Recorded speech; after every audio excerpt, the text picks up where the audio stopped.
محمد سبحان علی نے آج پہلا روزہ رکھا ماشاءاللہ سے۔ پچھلے رمضان مبارک کو 29 رمضان مبارک کو انہوں نے پہلا روزہ رکھا تھا۔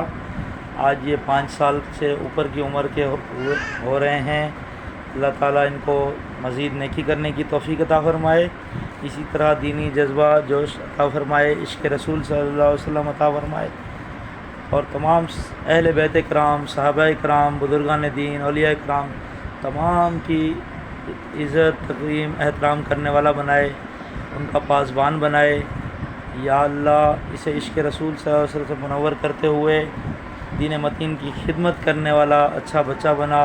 اسی طرح یہ روزے رکھے، جس طرح آج انہوں نے سحری کی، سحری کے بعد پھر نماز پڑھی، پھر نماز ظہر ادا کی، نماز ظہر کے بعد نماز عصر بھی ادا کی، اور نماز عصر کے بعد افطار کے وقت افطار کرنے کے بعد انہوں نے نماز مغرب ادا کی، اور پھر تراویح کے لیے بھی یہ میرے ساتھ جا رہے ہیں، نماز عشاء بھی ادا کریں گے۔ اللہ تعالیٰ ان کو حافظ قرآن بنائے اور اسی طرح سے ارکان اسلام کا پابند بنائے۔ اللہ تعالیٰ ہم سب کو عمل کی توفیق عطا فرمائے، آمین۔